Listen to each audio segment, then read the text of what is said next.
Bismillahirrahmanirrahim.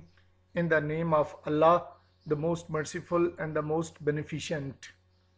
I am Abdul Ghaffar Bhatti, Assistant Professor of English at University of Education Multan campus. Dear students, first of all, I welcome to all of you in the online course of American Literature. I hope that you people will learn and enjoy a lot in this course. Dear students, in the course of American Literature, today we are going to talk about Ernest Hemingway. Ernest Hemingway is the most well-known American short story writer and novelist. He started his career as a poet, but it is because of his short stories and because of his novels like Farewell to Arms, Old Man and Sea, Sun Also Rises, For Whom the Bell Tolls, that Ernest Hemingway has got fame and popularity. He got Pulitzer Prize in 1953 because of his literary services, and in 1954 he got Nobel Prize for literature. It is because of his great characters like Santiago, like Brett Ashley, like Frederick Henry and Catherine Barclay that Hemingway has immortalized his name in the pages of literature. Dear students, prior to this topic, you would have definitely gone through what sort of Hemingway novelist is, what is his contribution to the genre of novel, and what sort of novel he has produced. After First World War, the people in the West particularly got disillusioned. They lost their faith in religion and science.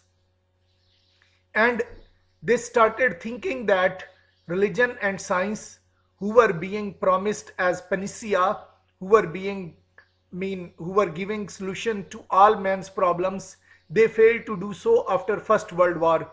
As a result, the people lost their direction, their sense of direction and dimension.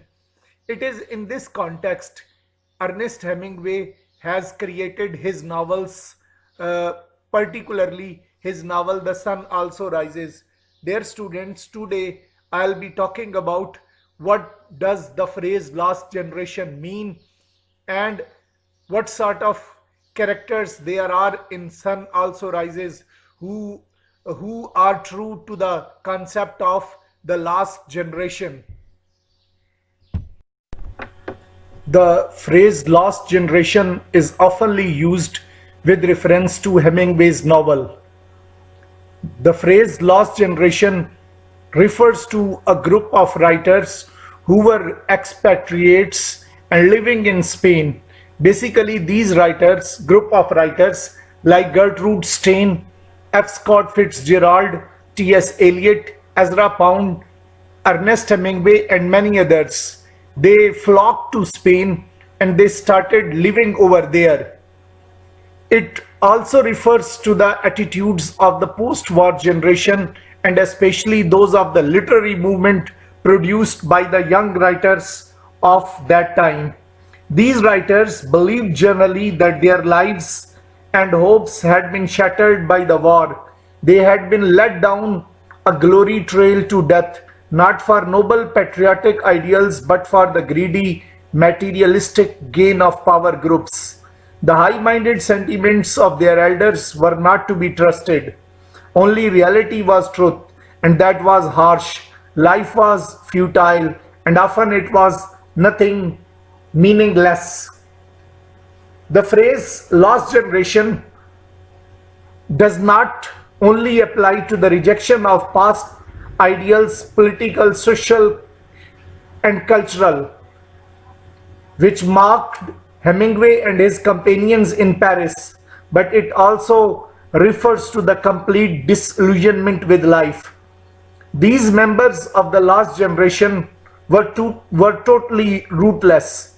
They had fought and fought well for their countries during the First World War, and now had been found useless in peacetime world.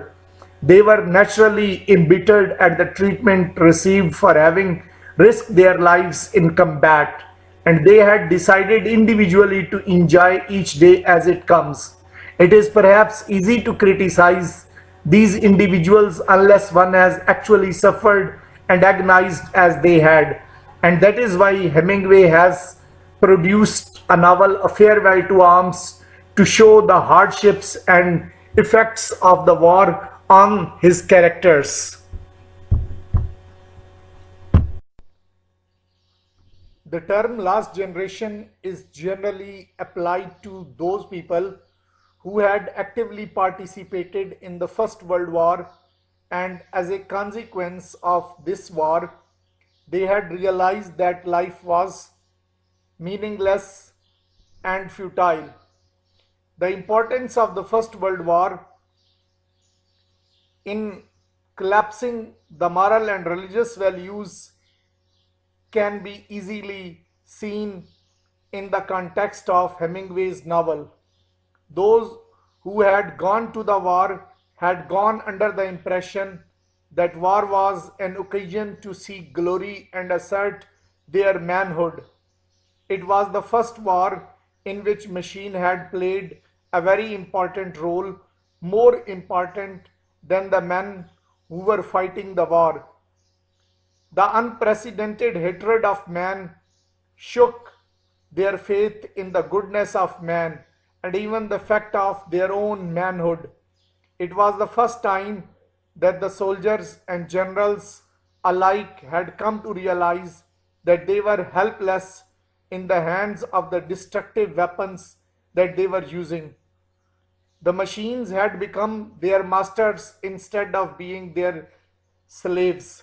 As a result of the domination of the machine over man, man had felt that they were extremely helpless. They were victims of a vast conspiracy in which machines and gods has conspired to strangle the individual's freedom. They had moved from one trench to another in order to save their own lives. And when they were killed by accident, and they didn't have any chance whatsoever to show their courage or bravery, which war is usually supposed to bring out in man. So, all this led towards disillusionment. The adolescent attitude with which the American young man, particularly, had participated in the war was bound to be replaced by disillusionment. This disillusionment took two different forms. One was the form of nihilism, nothingness, and another was search for enduring values and absolutes. In the mechanized war, there was no room whatsoever for the assertion of manhood or courage and bravery. So there must be a search of some values, there must be search for some sort of code which can help man to lead his life successfully and happily in all conditions and all matters, be they the conditions of peace or be they the conditions of war.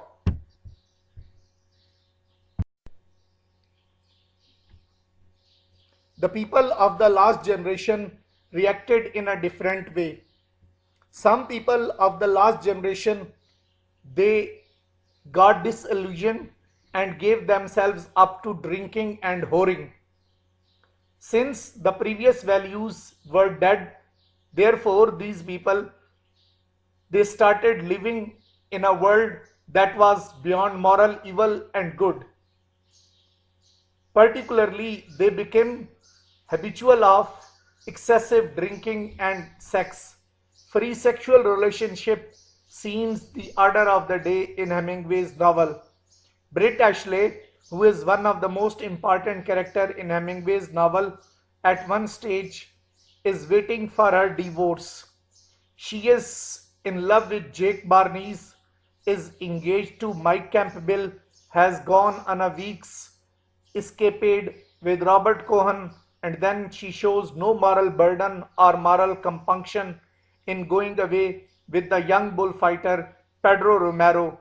Even in this unenviable situation, Brett Ashley can claim that she has got a moral fiber and she does not want to corrupt an innocent young bullfighter, Don Pedro Romero. This is what Brett Ashley has got instead of God. Another thing which is very important with reference to Hemingway's last generation is the fear of nada. Nada means nothingness or the darkness. This may be the darkness of night, or this darkness may refer to the darkness of death, that is the ultimate lot of all human beings. So it is in this context we see that Hemingway hero or Hemingway's characters are often restless people. By restless is meant that Hemingway's characters will often stay awake at night time and sleep all during the day. If they sleep at the time of night, they sleep with the bulb on, the reason with the lights on.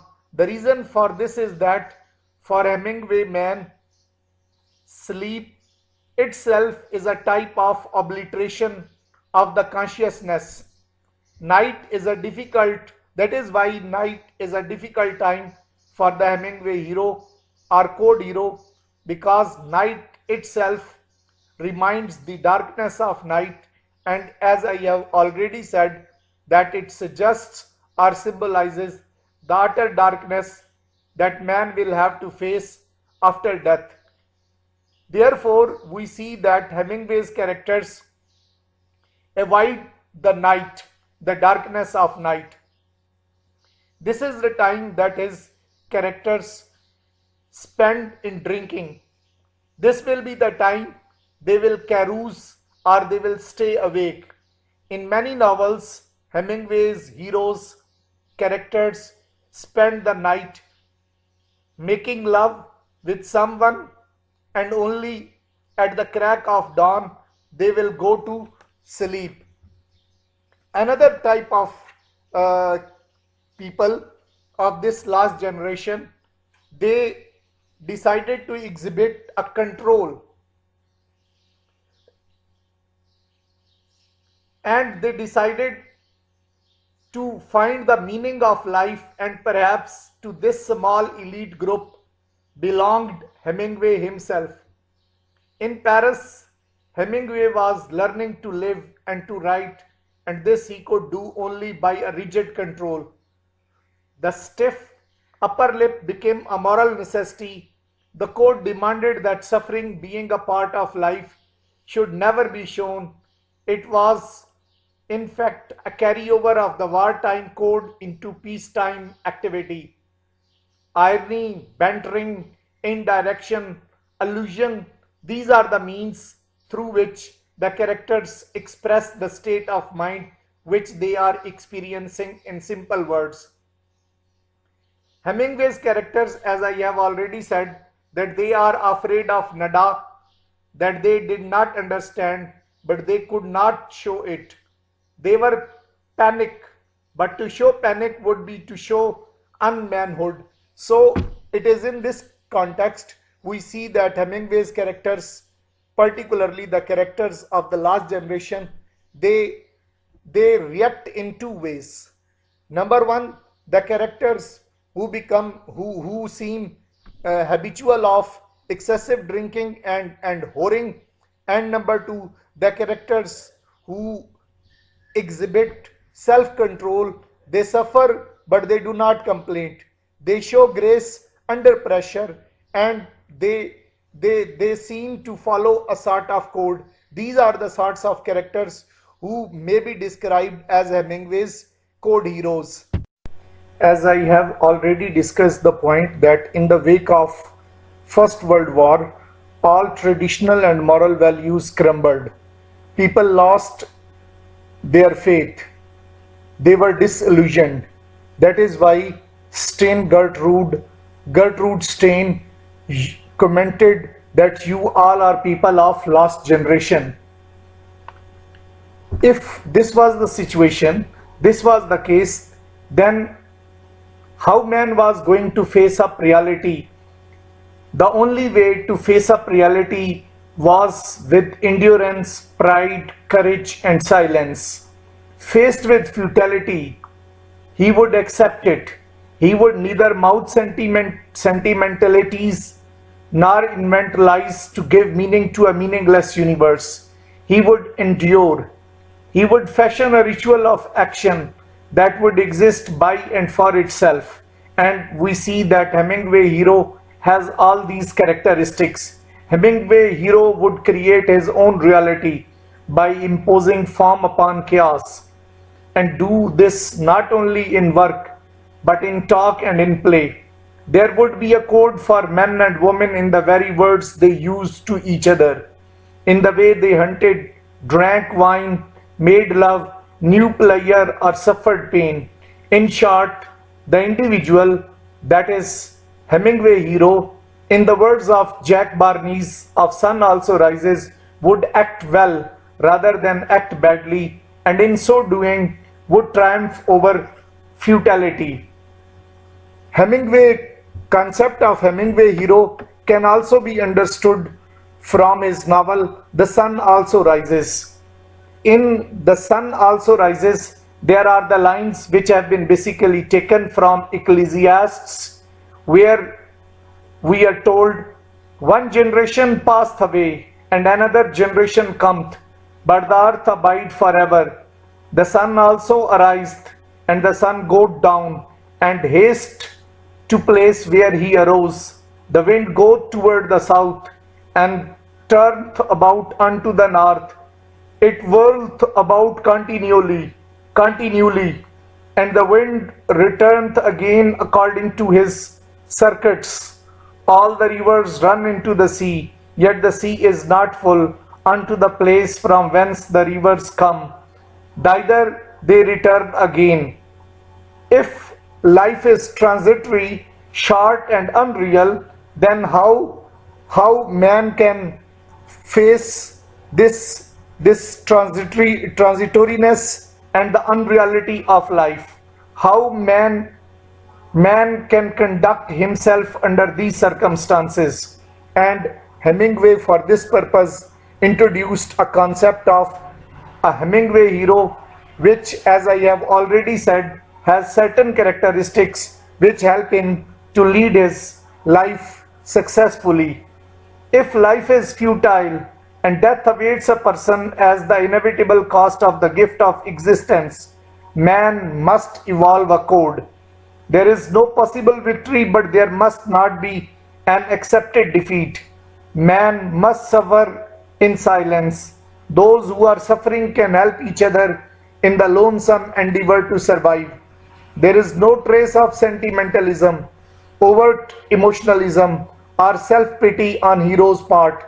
There is also a love of the outdoors. That is why we see that Hemingway hero is either a bullfighter, a matador, a fisher, a fishman, a boxer, a hunter, or a great warrior. Hemingway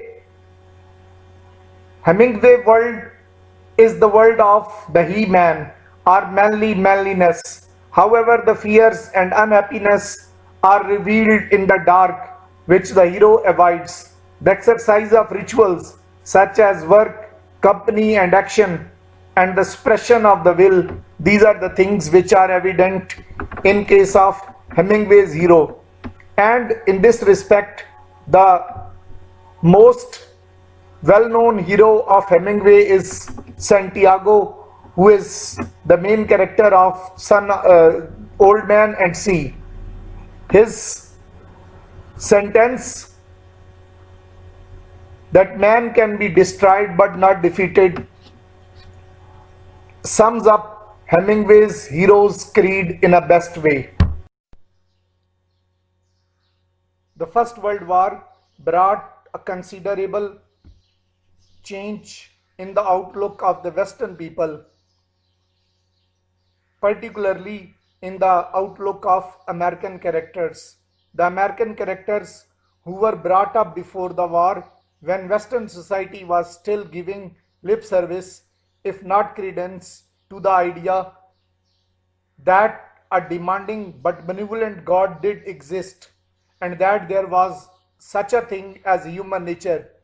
Therefore, there was not only an ideal and a reason for existence, but there was a standard of conduct which men could follow. The terribleness of the war and the exposure of the moral dissolution of society which it brought about seemed to Hemingway's generation to expose the ideas of the society as illusions, having nothing, no code, no belief which would serve in the stead of these ideas. The post war generation found itself morally afloat, with each man having to create his own ideal and rules of conduct. This is the meaning of the last generation in Hemingway's work. Last generation does not mean that it is lost in the sense that it is ruined or destroyed. Rather, it means the generation that is unable to find the way. The understanding of the nature of this lostness is essential to a true understanding of the sun also rises. In this respect, we can also turn to Jean-Paul Sartre for a further illumination of this idea when he refers to it as forlornness, which he says follows when we understand that God does not exist and we have to face all the consequences of this. This is very different from the simple idea of atheism, which holds that while God does not exist per se, the norms of honesty, progress, and humanism can still be considered as having an a priori existence. For Sartre, both for Sartre and for Hemingway, it is nowhere written that the God exists, that we must be honest, that we must not lie, and consequently, man is forlorn because neither within him nor without does he find anything to cling to. This is Hemingway's last generation and the generation and time of the characters in The Sun Also Rises. Hemingway's characters in his novel Sun Also Rises are not merely portrayals of reckless, profane, and dissipated people. Rather, they constitute a kind of modern version of original man, man starting again from scratch, from zero. As such, they assume a certain heroic proportion, and as such, they are bound to fall far short of any recognizable ideal. What is heroic about these characters in the novel is the mode of existence which fulfills their own vision of good. In fact, the book is clearly divided between those characters like Jake Barnes, who have the courage first to see that they are forlorn and second to struggle to achieve a way of life that is honorable in the midst of their forlornness, and the characters like Robert Cohen, the Jewish character, who do not have the courage, who live in illusion and act upon it. They are the disillusioned people. Brett Ashley, the female character in Hemingway's novel Sun Also Rises, is a true representative of last generation. She moves from bar to bar, from man to man, and from city to city.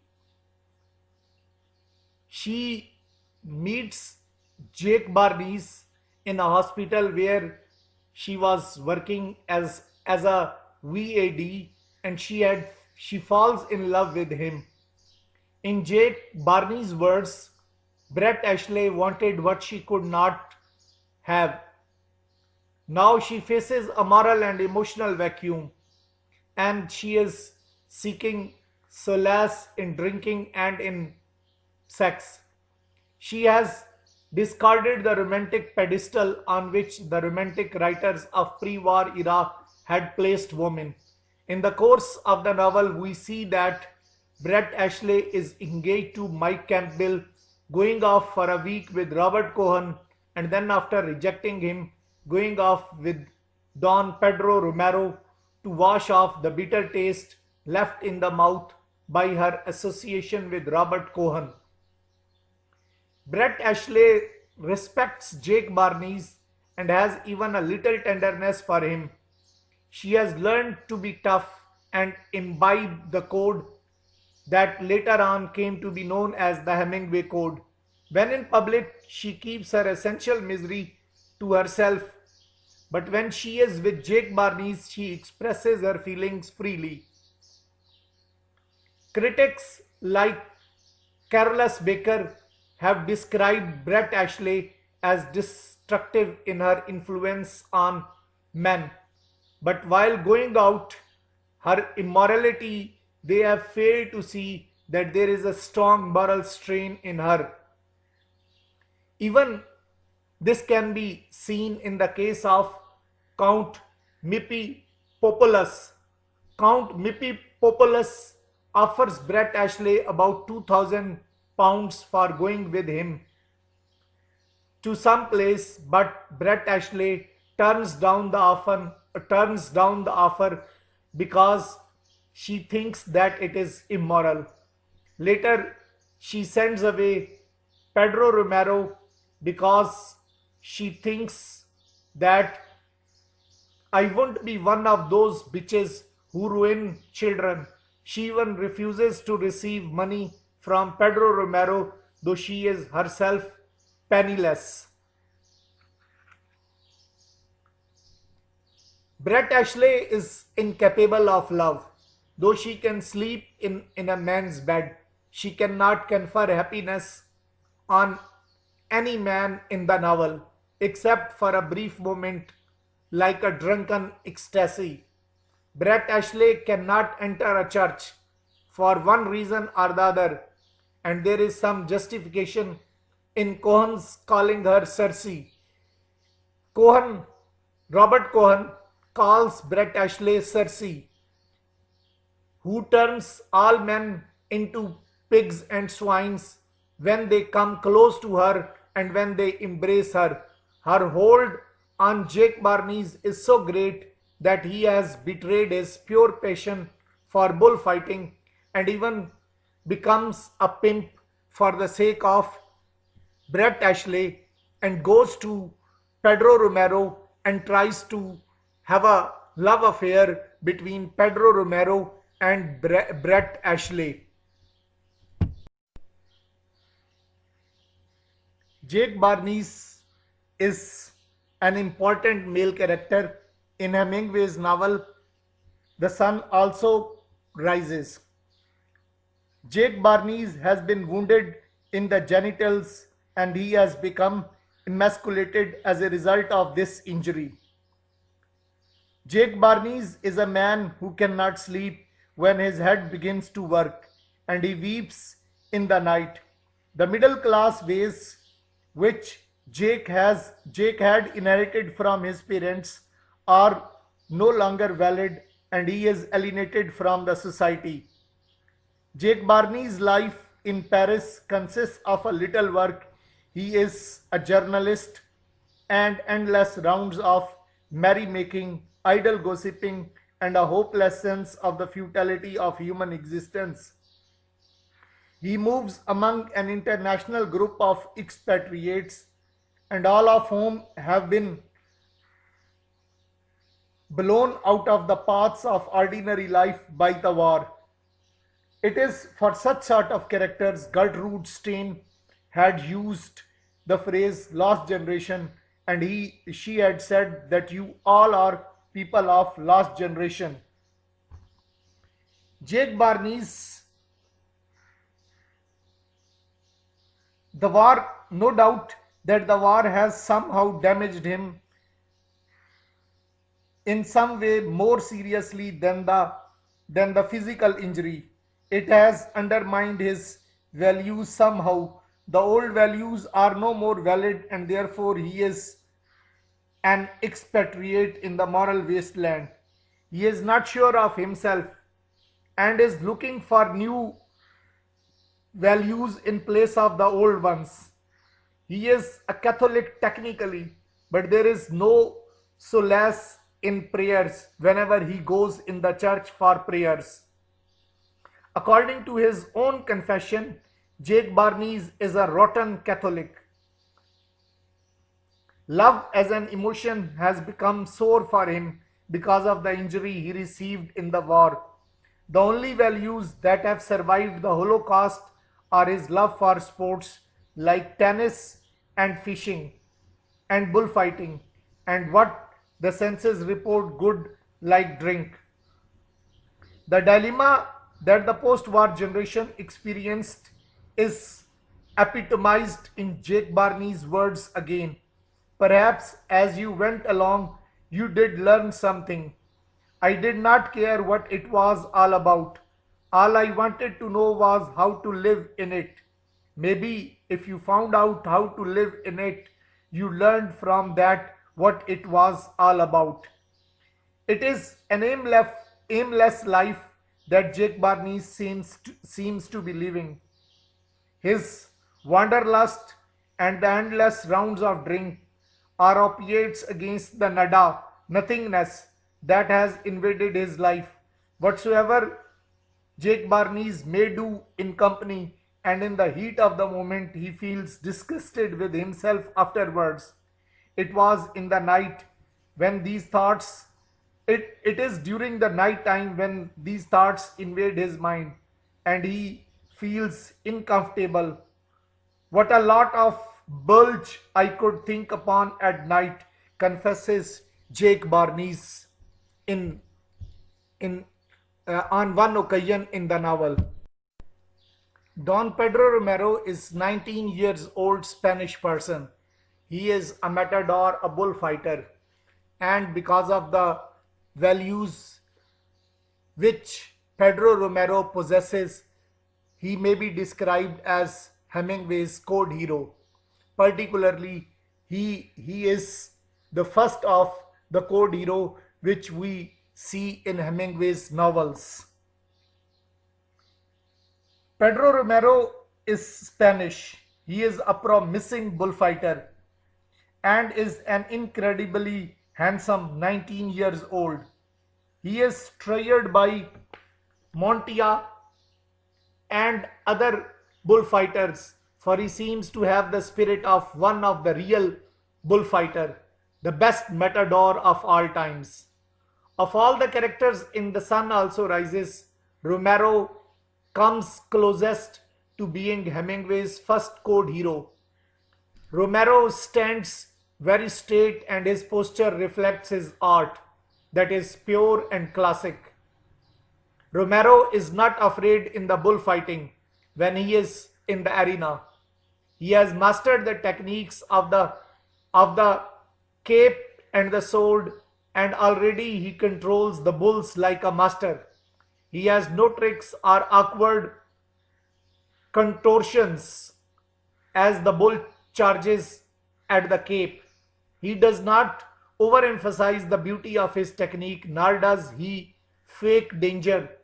He is neither fraud nor show off. Romero fights the last bullfight of the Fiesta with a bruised, sore body, but he performs perfectly, regardless of what happened the night before, particularly his fight with Robert Cohen. When Cohen beats him, Romero has an obligation to perform to a standard as he set for himself, and he does so.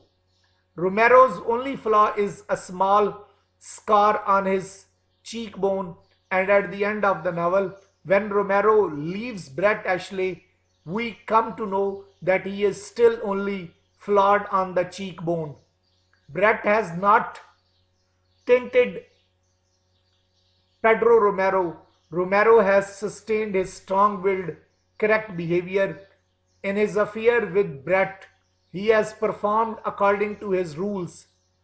If Brett was to be his woman, she would have to be just that, and that would mean letting her hair grow and acting like a woman, his woman, because this is what Pedro Romero expects from Brett Ashley, and Brett Ashley cannot do this.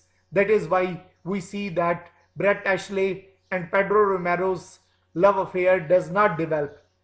When Pedro Romero discovers that such ideas were impossible for Brett Ashley to accept, he leaves, as Brett asks him to, and he pays the hotel bill. It's a small matter, mean the matter of payment of the bill, but it is one of the things which are expected from a man, and Pedro Romero performs it. He leaves Brett cleanly. He does not retreat like Cohen, nor he complains like Mike. He proves that he indeed has the greatness within the bull ring and outside of it. And in the novel, we see that, in contrast to other characters who are the representatives of the last generation, Hemingway presents Pedro Romero, who demonstrates that one need not surrender to the determinism of the world, because man can assert his manhood in his chosen walk of life and be dignified even in the face of death. He has shown that by facing death practically every day of his life, he has learned how to live to the full. The good things of life are there to be enjoyed, but they are sideshows, and one can realize one's identity in one work and in upholding one's own values. As Santiago in Hemingway's novel Old Man and Sea says, man can be destroyed but not defeated. This is true in case of Don Pedro Romero. Don Pedro Romero goes to arena, goes to fight against the bull despite the fact that he is wounded, he is injured, but he fights, he asserts his manhood, and ultimately he emerges victorious and a triumphant character. Dear students, as I have already mentioned, that it was Gertrude Stein who had mentioned this thing, that you are all a last generation. And usually it is understood that Hemingway's novels are reflection of the last generation. But the reality is that Hemingway has reacted to this particular definition by saying that the people of his generation are as solid as any other generation, and the words last generation were a piece of high bombast. The Hemingway refuted the general condemnation of the last generation that can be perceived by many critics as well. It is not the disillusionment and the dissoluteness of the last generation that Hemingway has produced in his novels, and it is not this effect that Sun Also Rises has on the reader's mind. It is the moral backbone of this book. Even besides Don Pedro Romero, there are signs in other characters as well that the wounds of the war are healing, and in their place raw flesh is growing. They are going to emerge out of the spiritual frustration, and maybe anytime they shed their frustration, their despair, their disappointment, ennui, and become involved in the world from which they have sought retreat in drink and in sex. Dear students, at the end I would like to suggest some books. You can use local books that are available in the market, like the books published by famous publishers and Kitab Mal publishers. Besides this, you can also seek help from Cliff Notes and the notes produced by Monarch Press. Besides these notes, You can also get help from Taylor's book Student Companion to Ernest Hemingway and Waldhorn's A Reader's Guide to Ernest Hemingway. Nigel critical essays on Ernest Hemingway is also very useful because it is written with reference to The Sun Also Rises. Similarly, Verloc work, A Historical Guide to Ernest Hemingway, is also useful. Dear students, you can use the local books as well as these books which I have recommended over here to gain more and more insight into Hemingway's literary works, particularly his novels, and can understand what sort of novelist Hemingway was and what is his contribution to the genre of novel. At the end, I am thankful to you for your patience. I would just suggest Hemingway's sentence that he has written in his novel Old Man and Sea. Man can be destroyed but not defeated. So gird up your lion and focus on your studies. Inshallah, success will kiss your feet one day.